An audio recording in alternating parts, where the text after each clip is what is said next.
Today, I will discuss about the market, world market. Firstly, നമുക്ക് ഈ ഇന്നലെ പറയുന്ന Dow Jones wipe out 500 points as weak data shakes investor confidence. അപ്പോൾ കഴിഞ്ഞ 2-3 ദിവസം മാർക്കറ്റ് ഞാൻ പറഞ്ഞുകൊണ്ടിരിക്കുന്ന ഒരു കാര്യമുണ്ട്. No, sell when you can, not when you want. ഇത് മാർക്കറ്റിലെ ഒരു റൂളാണ്.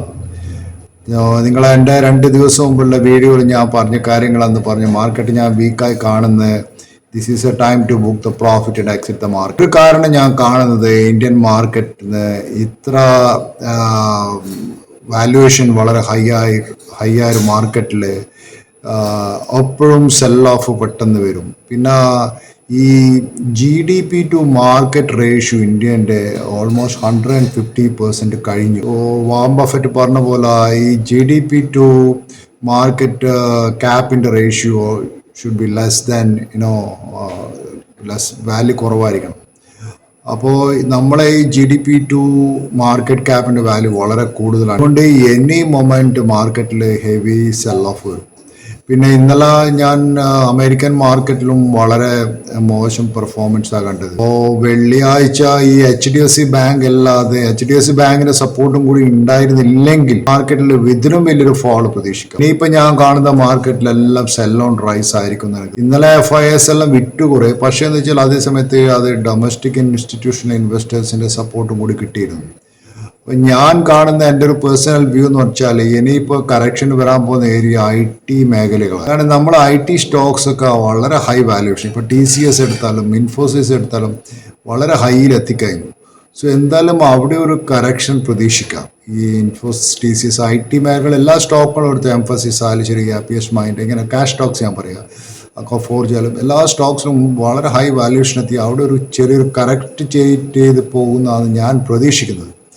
പിന്നെ ഇന്നലെയും അമേരിക്കൻ മാർക്കറ്റിൽ തന്നെ കണ്ട് ടെക് സ്റ്റോക്സിന് വളരെ സെല്ലിങ് കണ്ടു. ഞാൻ പറഞ്ഞ വെച്ചാൽ ഈ മെറ്റ, ടെസ്ല ഇതൊക്കെ മാർക്കറ്റിൽ നിന്ന് ലോസിലാണ് കാണിച്ചത്. ടെസ്ലേൻ്റെ പറയാന്ന് വെച്ചാൽ Tesla is fallen very heavily, ഒരു ഓൾമോസ്റ്റ് അത് 4% ആയിട്ട് ടെസ്ല വീഴും. പിന്നെ വരുന്നത് എൻവിഡിയ ഓൾസോ ഫോളോ ആയിരുന്നു കാണിച്ചത്. പിന്നെ കണ്ടത് ഈ മെറ്റ കാണാന്ന് വെച്ചാൽ -1.9, ടെസ്ല -4.2, എൻവിഡിയ -1.78. ഇത് വലിയൊരു ടെക് ജയൻസ് ആണ് ഇവരൊക്കെ. അപ്പോൾ അവരുടെ സ്റ്റോക്കൊക്കെ ഇത്ര വീണ സ്ഥിതിക്ക് തിങ്കളാഴ്ച ഇനിയും മാർക്കറ്റിൽ ടെക് സ്റ്റോക്സിന് ഇന്ത്യയിൽ ഫോൾ ചെയ്യാനുള്ള ചാൻസസ് ഇനി അടുത്ത് ഇന്ത്യയിൽ ഉണ്ടാവുന്നവർക്ക് ഞാൻ പ്രതീക്ഷിക്കുന്നത്. അത് നമുക്ക് മാർക്കറ്റ് ഓപ്പൺ ചെയ്തിട്ട് തിങ്കളാഴ്ച കാണാൻ പറ്റും. പക്ഷേ ഡാറ്റ കാണുന്നത് ഒരു ലാക്ക് ലസ്റ്റർ പെർഫോമൻസ് ആയിട്ട് എനിക്ക് കാണുന്നത്. സെൽ ഓഫ് വളരെ കൂടുതലാണ് മാർക്കറ്റിൽ കാണുന്നത്. സോ ഇതാണ് ഞാൻ മാർക്കറ്റിനെ കുറിച്ച് പറയാൻ വിചാരിക്കുന്നത്. പിന്നെ ഇന്നലെ നിങ്ങൾക്കറിയാലോ HDFC ബാങ്ക് ഇല്ലായിരുന്നെങ്കിലോ സൺഫാർമയും ഈ ഡോക്ടർ റെഡ്ഡിയെല്ലാം വളരെ നിഫ്റ്റീനെ അത്ര വലിയ പിടിച്ചേക്കാമല്ലോ. ഓഫ്കോഴ്സ് അഡാനിൻ്റെ റിസൾട്ട് നല്ലതായിരുന്നു, പക്ഷേ അഡാനിക്ക് ഇന്നലെ മാർക്കറ്റിൽ സെൽ ഓഫ് വരുന്ന സമയത്ത് അഡാനിക്കും see, when the wave, you cannot sim all the waves. Some of the waves, you are just to float. You think that you can sim every wave in the market, it's impossible. ആർക്കും സാധിക്കില്ല. അതിൽ മാരുതിയിൽ profit booking ഉണ്ടായിരുന്നു, Tata മോട്ടോഴ്സിൽ profit booking ഉണ്ടായിരുന്നു, എല്ലാത്തിനും. പിന്നെ ഇന്നത്തെ റിസൾട്ടിനെ കുറിച്ച് പറയാന്ന് വെച്ചാൽ ഇവിടെ ഇപ്പം ബ്രിട്ടാനിയൻ്റെ റിസൾട്ട് വന്നിട്ടുണ്ട്. റിസൾട്ട് മോശമാണ് കാണിക്കുന്നത്, ടൈറ്റാൻ്റെ റിസൾട്ട് മോശമാണ് കാണിക്കുന്നത്. കാരണം ഇത്രയധികം ഗോൾഡ് പ്രൈസ് ഞാനിപ്പം പറഞ്ഞു വരുന്നത്, ഇവർ എന്ത് ഡിസ്കൗണ്ട് ഈ ടാക്സ് കുറച്ചാലും ഇത്ര വലിയ ഗോൾഡ് പ്രൈസിൽ നമ്മളെപ്പോലുള്ള സാധാരണക്കാർക്ക് ഗോൾഡ് വാങ്ങിക്കാൻ പറ്റുമെന്ന് എനിക്ക് തോന്നുന്നില്ല. കാരണം അത്ര അധികം വളരെ പ്രൈസാണ് ഗോൾഡിനുള്ളത്. അതൊരു കാരണം ഞാൻ കഴിഞ്ഞ 2-3 വീഡിയോ പറയുന്നുണ്ട്. ഈ ജിയോ പൊളിറ്റിക്കൽ ടെൻഷൻസ് തന്നെയാണ്. പിന്നെ നമ്മളെ കറൻസിൻ്റെ പ്രിൻറ്റിങ്ങും ഡിവാലുവേഷനും പിന്നെ കറൻസി മാർക്കറ്റ് ഇൻഫ്ലേഷനും കൊണ്ടെല്ലാം നമുക്ക് ഗോൾഡിൻ്റെ പ്രൈസ് കൂടിക്കൊണ്ട് പോയ സമയത്ത് സാധാരണക്കാർക്ക് അത് വാങ്ങാൻ പറ്റാത്തൊരവസ്ഥ. അതുകൊണ്ട് ഈ മിക്കവാറും ഓർണമെൻറ്റ്സുള്ള കമ്പനി ടനിഷ്ക്, ടാറ്റാസിൻ്റെ ടൈറ്റാൻ, ടനിഷ്ക് എല്ലാം റിസൾട്ട് മോശമാകുന്നത്. അതുപോലെ LIC ഹൗസിംഗ് ഫൈനാൻസിൻ്റെയും നല്ല റിസൾട്ട് എല്ലാം വന്നിട്ടത്. അപ്പോൾ ഇത് എന്താണെന്നുള്ള കാര്യം ഇനി തിങ്കളാഴ്ച മാർക്കറ്റ് ഓപ്പൺ ചെയ്യുമ്പോൾ എങ്ങനെ ഈ സ്റ്റോക്സ് റെസ്പോണ്ട് ചെയ്യുമെന്ന് പറയാം. പിന്നെ ഒരു ക്യാഷ് സ്റ്റോക്ക് വന്നിട്ടില്ല, ഡെലിവറി എന്ന് പറഞ്ഞ ഒരു ലോജിസ്റ്റിക്സ് കമ്പനീൻ്റെ അത് കുറച്ച് നല്ല റിസൾട്ടാണ് അത് കാണുന്നത്. അതുപോലെ സൊമാറ്റോൻ്റെ റിസൾട്ട് കുറച്ച് മോശമുള്ള സൊമാറ്റോൻ്റെ റിസൾട്ടാണ് ഇൻവെസ്റ്റേഴ്സ് അനലിസ്റ്റ് പറയുന്നത്. സോ ഇതൊക്കെയാണ് ഈ മാർക്കറ്റിനെ കുറിച്ച് എനിക്ക് പറയാനുള്ള കാര്യങ്ങൾ. പിന്നെ എനിക്ക് പറയാനുള്ള വേറൊരു കാര്യം എന്ന് വെച്ചാൽ, നമ്മുടെ നാട്ടിൽ നിങ്ങൾക്കറിയാമായിരിക്കുമല്ലോ, ഒരു സദാം ഹുസൈൻ എന്ന് പറഞ്ഞൊരു ഇറാഖിൻ്റെ ഒരു സ്വേച്ഛാധിപതി ഓട്ടോക്രാറ്റ് ആയിരുന്നുള്ള ആൾ സദാം ഹുസൈന ഈ അമേരിക്കയും ബ്രിട്ടനും കൂടി അവരെ റെജിമിനെ റിമൂവ് ചെയ്തു. അയാളെ അവസാനം ദേ ഹാണ്ട് ഡൗൺ ആൻഡ് കിൽഡ് ഹിം. എന്നിട്ട് അവരെന്തുകൊണ്ട് ഇറാഖിലെ ഈ ഓയിൽ ഫീൽഡ്സ് ഒന്നും അമേരിക്കൻ കമ്പനീസോ അമേരിക്കൻ ഗവൺമെൻറ്റോ ക്യാപ്ചർ ചെയ്തില്ല? നിങ്ങൾ എപ്പോഴും ആലോചിച്ചിട്ടുണ്ടോ? അത് വലിയൊരു ചിന്തയില്ല. കാരണം ഇത്ര അധികം പൈസ അവർ ചിലവാക്കി, ഇത്ര അധികം അവരെ മിലിറ്ററി പേഴ്സൺസിനെ അവിടെ കൊണ്ടുവന്നു. അപ്പോൾ ഇവർ സദാം ഹുസൈനെ മുഴുവൻ ആൾക്കാർ മരിച്ചു. എന്നിട്ട് എന്തുകൊണ്ട് സദാം ഹുസൈനെ റിമൂവ് ചെയ്ത സമയത്ത് why American government don't take over the largest oil refineries in Iraq? പ്രധാന കാരണം എന്ന് വെച്ചാൽ, ഇതിൻ്റെ പ്രധാന കാരണം ആക്ച്വലി അവർ ഓയിൽ റിഫൈനറീസ്ക്കോ ഓയിൽ ഹെജിമോണിക്ക് വേണ്ടി ഒരു വാർ ചെയ്തായിരുന്നില്ല എന്നാണ് പിന്നെ പറയുന്നത്. യു എസിന് എന്താ സംശയം തോന്നിയെന്ന് വെച്ചാൽ, ഈ സദാം ഹുസൈൻ്റെ റെജിമെൻറ്റ്സ് അവിടെയുള്ള ഭരണകൂടം ഈ വളരെ സീക്രട്ടായിട്ട് ഒരു ന്യൂക്ലിയർ വെപ്പൺസ് ഡെവലപ്പ് ചെയ്യുന്നുണ്ടായിരുന്നു എന്നുള്ള പരിപാടി. അപ്പോൾ അവരെന്താ ചെയ്യുന്നത് വെച്ചാൽ, ഈ oil money was funding for nuclear weapons. അതേ ഇഷ്യൂ തന്നെയാണ് ഇപ്പോൾ ഇറാൻ്റെ ഇഷ്യൂയും വരുന്നത്. ഈ ഇറാനും ഇറാഖും ലോകത്തിലെ ഏറ്റവും വലിയ ഓയിൽ റിസർവ്സ് ഉള്ള രാജ്യങ്ങളാണ്. അവർ ഓയിൽ വളരെ ലൈറ്റ് ഓയിലാണ്. വളരെ ഡ്രില്ല് ചെയ്യുമ്പോൾ മുകളിലത്തെ ലെയർ തന്നെ ഓയിൽ കിട്ടും. വളരെ ഈസിയാണ് അവർക്ക് ഡ്രില്ലിങ്. അപ്പോൾ ഇവർ ഈ ഓയിൽ മണി ഉപയോഗിച്ചിട്ട് ന്യൂക്ലിയർ വെപ്പൺസ് ഡെവലപ്പ് ചെയ്യുക. അത് അവിടെയുള്ള മറ്റുള്ള Arab countries like Saudi Arabia, GCC കൺട്രീസിലൊന്നും അവർക്ക് അത് തീരെ ഇഷ്ടമായത്. അതുകൊണ്ട് സദാം ഹുസൈനോട് പറഞ്ഞത്, നിങ്ങൾ യുണൈറ്റഡ് നേഷൻസിൻ്റെ റെസൊല്യൂഷൻസ് പാലിക്കണം, യുണൈറ്റഡ് നേഷൻ. അപ്പോൾ ഈ സദാം ഹുസൈൻ 10 കൊല്ലമായിട്ട് യുണൈറ്റഡ് നേഷൻസിൻ്റെ റെസൊല്യൂഷൻ ബോധർ ചെയ്തിട്ടില്ല. അപ്പോൾ എന്താ സംഭവിച്ചതെന്ന് വെച്ചാൽ, അവർ ഒരു ഓൾ ഔട്ട് വാറിന് പോവുക ചെയ്തു. ഇപ്പോൾ ഈ അറബ് ഇസ്രയേൽ യുദ്ധങ്ങൾ നിങ്ങൾ നോക്കിയാൽ മിഡിൽ ഈസ്റ്റിൻ്റെ ഒരു പൊളിറ്റിക്കൽ സ്ട്രക്ചർ നോക്കിക്കഴിഞ്ഞാൽ കാണുന്നത്, ഫസ്റ്റ് ആദ്യം ഉണ്ടായ ഇറാൻ വാറായിരുന്നു. പണ്ട് ഓർമ്മയുണ്ടാവും, സദാം ഹുസൈൻ ഇറാനിൽ കുവൈത്ത് ആക്രമിച്ചതും, പിന്നെ അതിൻ്റെ പിന്നിൽ ഇറാനായിട്ടുള്ള ലോങ് വാറും, അതിനുശേഷം അറബ് ഇസ്രയേൽ യുദ്ധത്തിൻ്റെ അപകട സാധ്യത. ഇത് ഇപ്പം ഇന്ന് നടന്നുകൊണ്ടിരിക്കുന്നത് തന്നെ അതേ ഹിസ്റ്ററി തന്നെ ഇപ്പോൾ റിപ്പീറ്റ് ചെയ്യുന്നു. നമ്മളെ ഹിസ്റ്ററി തന്നെ റിപ്പീറ്റ് ചെയ്ത് പോവുകയും ചെയ്യുന്നുള്ളൂ. പുതിയ ഹിസ്റ്ററി ഉണ്ടാകുന്നില്ല. അപ്പോൾ അതായിരുന്നു അതിൻ്റെ ഒരു പ്രധാന കാരണം. സദാം ഹുസൈൻ നിരവധി UN പ്രമേയങ്ങൾ പാലിക്കാൻ ഇറാഖ് ഭരണകൂടത്തിന് ഒരു ദശാബ്ദത്തിലേറെ കാലം അവർ വിസമ്മതിച്ചൊരു കാര്യം. അപ്പോൾ 1991 ഗൾഫ് യുദ്ധത്തിൻ്റെ പ്രാഥമിക ലക്ഷ്യം എന്ന് വെച്ചാൽ എണ്ണയുടെ നിയന്ത്രണമായിരുന്നെങ്കിൽ, എന്തുകൊണ്ടാണ് ഈ വിജയിച്ച സൈന്യത്തോട് ഇറാനിലെ തെക്കൻ പ്രദേശങ്ങളിലെ എണ്ണപ്പാടങ്ങൾ കൈവശപ്പെടുത്താൻ അമേരിക്ക ഉത്തരവിടാഞ്ഞത്? പിന്നെ അതൊരു വേറൊരു ക്വസ്റ്റ്യൻ ഞാൻ ഇങ്ങോട്ട് വെക്കട്ടെ. വേൾഡ് ട്രേഡിൻ്റെ ആക്രമണത്തിൽ world ട്രേഡില്ലേ ആക്രമിച്ചതിൽ bin Laden al-Qaeda organisation അവരാക്രമിച്ചു. അവർക്ക് എത്ര കോസ്റ്റായി, ആ അറ്റാക്കിൽ അവർക്ക് എത്ര കോസ്റ്റായി എന്നുള്ള പിന്നെ ഇവർ പറഞ്ഞ മാർക്കറ്റിൽ വന്ന ന്യൂസ് എന്ന് വെച്ചാൽ $500,000 ആയിട്ടുള്ളൂ എന്ന് പറഞ്ഞു. ഓസമ ബിൻ ലാഡൻ പറഞ്ഞത് $500,000 മാത്രമേ എനിക്ക് ആവശ്യമുള്ളൂ ഈ ഒരു ട്വിൻ ടവർ ബ്ലാസ്റ്റ് US-ലുള്ള. അപ്പോൾ അതിൻ്റെ അത്ര ചിലവുണ്ടെന്ന് ബിൻ ലാഡൻ പറഞ്ഞത്. അപ്പോൾ നിങ്ങൾ നോക്കണം, ഈ എണ്ണ പണം എങ്ങനെയാണ് ഇതിന് ഇവർ രാജ്യത്തിൻ്റെ വികസനത്തിൽ ഉപയോഗിക്കുന്നുണ്ട്. ഈ രാജ്യത്തിൻ്റെ എണ്ണ വികസനത്തിന് വേണ്ടി യൂസ് ചെയ്യേണ്ട എണ്ണപ്പണങ്ങൾ ഉപയോഗിച്ചിട്ട് ഇവർ ചെയ്ത് ഇതൊക്കെയാണ്. ഇപ്പോൾ ഇത് ചില കൺട്രികൾ, ഞാൻ എല്ലാ കൺട്രികളും ഉദ്ദേശിക്കുന്നില്ല, ഇപ്പോൾ ഇങ്ങനെയുള്ള ന്യൂസ് ഇറാഖിലായാലും ശരി, ഇറാനിലായാലും ശരി, അല്ലെങ്കിൽ ലിബിയയിലായാലും ശരി, അവർ ചെയ്തൊരു കാര്യങ്ങൾ ഇതാണ്. അപ്പോൾ അതാണ് ഒരു കാര്യം ഞാൻ പറയാൻ ഉദ്ദേശിച്ചത്.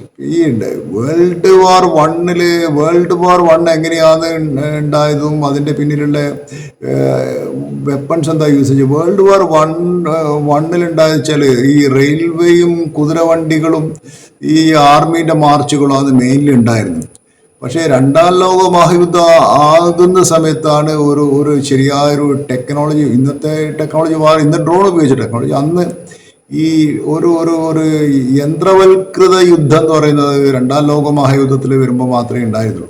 അന്ന് ഇവർ വലിയ ടാങ്കുകൾ, വിമാനങ്ങൾ, ജെറ്റ്, യന്ത്രവൽകൃത തോക്കുകൾ ഇതൊക്കെ അന്ന് ഉണ്ടായിരുന്നു അവർ. അപ്പോൾ ഇവര് അമേരിക്കയുടെ ഈ വെപ്പണൈസ്ഡ് ടാങ്കുകൾ വികസിപ്പിക്കുന്ന, ജെറ്റ് വിമാനങ്ങൾ ഉണ്ടാക്കുകയും, അപ്പം അന്നേരത്താണ് ഞാൻ കഴിഞ്ഞ വീഡിയോയിൽ പറഞ്ഞിട്ടുണ്ടാവും ഈ ഓയിലിൻ്റെ interference.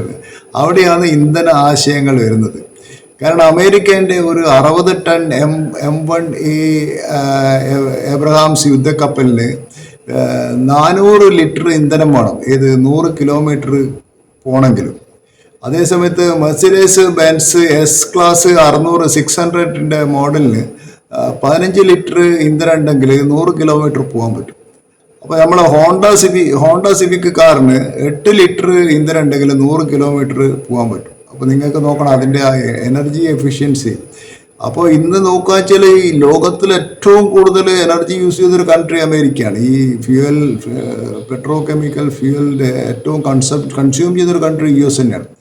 US department of defence അവർ പറഞ്ഞു വെച്ചാൽ highest oil consumption of all government agencies. കാരണം അമേരിക്കൻ്റെ ഈ ജംബോ ജെറ്റ്സിനൊക്കെ അത്രയധികം ഫ്യൂവൽ വേണം. ഈ വാർ പ്ലെയിൻസിനൊക്കെ, ഈ F-16 ഇതുപോലത്തുള്ള വലിയ വലിയ വാർ പ്ലെയിൻസിനൊക്കെ അത്രയധികം ഫ്യൂവൽ ആവശ്യമാണ്. അതാണ് അതിൻ്റെ ഒരു വലിയൊരു ഈ ഫ്യൂവലിൻ്റെ ഒരു ഫ്യൂവൽ എക്വിപ്ഡ് വാർ. ഈ സെക്കൻഡ് വേൾഡ് വാറിന് ശേഷം ഉപയോഗ സമയത്താണ് ഈ ജംബോ ജെറ്റ് ഫ്ലൈറ്റ്സിന് ഇതൊക്കെ, ഈ വാർ പ്ലെയിൻസ് ഇതിനൊക്കെ ഫ്യൂവൽ കുറേ ആവശ്യമുണ്ടായിരുന്നു. അതുപോലെ എന്ന് വെച്ചാൽ ഇതിൻ്റെ പാരിസ്ഥിതികമായിട്ടുള്ള ആഘാതം എന്ന് വെച്ചാൽ വലിയ വലിയ ഹ്യൂജ് ഭീമാകാരമായ ടാങ്കറുകൾ, കപ്പലുകൾ കടൽ തീരങ്ങളിലേക്ക് വലിയ അളവിൽ എണ്ണ ഒഴുക്കുന്നു. നമ്മളെ ബീച്ചുകളും പാറക്കെട്ടുകളും തീരങ്ങളും ദീർഘകാലം നീണ്ടു നിൽക്കുന്ന മലിനീകരണത്തിന് കാരണമാകുന്നു. ഈ കടൽ പക്ഷികളുടെ കൂട്ടമരണങ്ങൾ ഇത് നിങ്ങൾക്ക് നോക്കാൻ പറ്റും. പല സ്ഥലത്തും ഈ കടൽ പക്ഷികൾ മരിച്ചു വീഴുക. പിന്നെ 1990 കുവൈത്തിലെ കുപ്രസിദ്ധ കിണർ തീപിടുത്തുണ്ടായി, അല്ലെ, ഓയിൽ വെല്ലിന് തീപിടുത്തുണ്ടായി. അങ്ങനെ ക്രൂഡ് ഓയിലിൻ്റെ ഈ ഹീറ്റിംഗ് ആയിട്ട് ബന്ധപ്പെട്ട് ഏറ്റവും പ്രധാനപ്പെട്ട പാരിസ്ഥിതിക ദുരന്തമായിരുന്നു പെട്രോ കെമിക്കൽസ് എന്ന് വെച്ചാൽ അത് ഒരു ആദ്യമായിട്ട് ഈ നിരീക്ഷിക്കപ്പെട്ട് അത് ലോസ് ആഞ്ചൽസിലാണ് തോന്നുന്നത്. എന്ന് വെച്ചാൽ അത് ആടെ ഒരു സ്മോഗ് പോലത്തെ, സ്മോഗ് എന്ന് വെച്ചാൽ നമ്മൾ സ്മോക്കും ഈ ഗ്യാസും കൂടി വരുന്ന ഒരു വേർഡാണ് സ്മോഗ് എന്ന് പറയുന്നത്. ഒരു ഫ്രീ വേയിൽ നിന്ന് 500 കിലോമീറ്ററുള്ളിൽ അതിൻ്റെ അപ്പുറത്ത് താമസിക്കുന്ന കുട്ടികളെ ശ്വാസകോശം പോലും അത് ഡിസ്റ്റർബ് ചെയ്യുമെന്ന് പറയുന്നു. അപ്പോൾ അന്നേരത്താണ് അതെന്തുകൊണ്ട് വന്നെന്ന് പിന്നെ പഠിച്ചപ്പോൾ മനസ്സിലാക്കി വെച്ചാൽ ഈ വാഹനങ്ങളിൽ വരുന്ന പൊല്യൂഷനായിരുന്നു, ഈ വെഹിക്കിൾ പൊല്യൂഷൻ. അന്ന് ലെഡ് കുറേ ഇങ്ങനെ ഈ കാറിന്നും ബസ്സിന്നും എന്തായാലും ഈ ലെഡ് പൊല്യൂട്ട് ചെയ്യും ഭയങ്കരമായിട്ട്. നമ്മൾ ബസ്സിൽ നിന്ന് KSRTC ബസ്സിൻ്റെ അടുത്തൊക്കെ പോകും, അത്രയും പുക വരുന്നത്, അത്രയും ലെഡാണ് പുറത്തേക്ക്. അതിനുശേഷമാണ് ഇത് ലെഡ് കുറക്കണം, അറ്റ്മോസ്ഫിയറിൽ ലെഡിൻ്റെ ആവശ്യം, ലെഡ് ഭയങ്കര ഡേഞ്ചറസ് ആണെന്ന് പറഞ്ഞുകൊണ്ട് അവർ കറ്റാലിറ്റിക് കൺവേർട്ടർ വരുന്നത് പിന്നെയാണ്. നമ്മൾക്കിപ്പോൾ കാണുന്നില്ല കറ്റാലിക് കൺവേർട്ടർ. നമ്മളെ നാട്ടിൽ കണ്ടില്ല, ഇപ്പോൾ പുക പരിശോധന കേന്ദ്രം എന്ന് പറഞ്ഞിട്ട് കുറേ സ്ഥലത്ത് വെച്ചിട്ടുള്ളൂ. അതെന്താ പരിശോധിക്കുന്നവർ? ഈ വാഹനം ലെഡ് പുറത്ത് വിടുന്നുണ്ടോ, എത്ര പുകയിൽ ലെഡ് ഉണ്ടോ എന്ന് പരിശോധിക്കുക. ലെഡ് പരിശോധിക്കുകയാണ് ശരി. ലെഡിൻ്റെ കണ്ടന്റ് വളരെ കുറവാണ്. ഇപ്പോൾ കറ്റാലിക് കൺവേർട്ടർ ഉള്ള വാഹനങ്ങളെ ഇന്ത്യയിൽ പാടുള്ളൂ എന്നാണ് നിയമം ശരിക്കും. എല്ലാ വാഹനങ്ങളും കറ്റാലിക് കൺവേർട്ടർ വേണം. അതിനുശേഷം ഇതിൻ്റെ അളവ് കുറച്ച് കുറക്കാമെന്ന് മാത്രമേ ഉള്ളൂ. അപ്പോഴത്തേക്കും ഈ കുറേ ആൾക്കാർ, കുറേ കുട്ടികളും ഇതിൻ്റെ ഈ ഫ്യൂവലിൻ്റെ ഉപയോഗം വരുന്ന ഈ ട്രാഫിക്, സിറ്റിയിൽ താമസിക്കുകയും പുക റോഡ് സൈഡിൽ താമസിക്കുന്നതും എല്ലാം ആൾക്കാർക്ക് ഈ വളരെയധികം ലെഡിൻ്റെ മലിനീകരണം ഉണ്ടാക്കിയിരുന്നു. ഇതാണ് എനിക്ക് പറയേണ്ടത്. ഇതൊരു ലോങ് വീഡിയോ ആയപ്പോൾ എനിക്ക് തോന്നുന്നു. അതുകൊണ്ട് അടുത്ത പ്രാവശ്യം നമുക്ക് what is oil and how it is formed എന്നതിനെ കുറിച്ച് ഡിസ്കസ് ചെയ്യാം. സോ ഇറ്റ്സ് ഇൻട്രസ്റ്റിംഗ് ആണല്ലോ. എങ്ങനെയാണ് ഈ ഓയിൽ വേൾഡിലെ മാർക്കറ്റിനെ കൺട്രോൾ ചെയ്യുന്നതും ഈ ഓയിലിൻ്റെ മണി എങ്ങനെയാണ് യൂട്ടിലൈസ് ചെയ്യുന്നത്, ഇതൊക്കെ നമുക്ക് ഇനി കൂടുതൽ ഡിസ്കസ് ചെയ്യാം ഓരോ വീഡിയോയിലും. So thank you for watching my video. Please do subscribe my channel, and I'll be updating Monday morning the latest market updates. Meanwhile, I will give you some good stocks also. നാളെ ഞായറാഴ്ചയാണ്. So let us see, നാളെ ഞായറാഴ്ച നമുക്ക് നല്ലൊരു video ചെയ്യാം. Okay, thank you very much.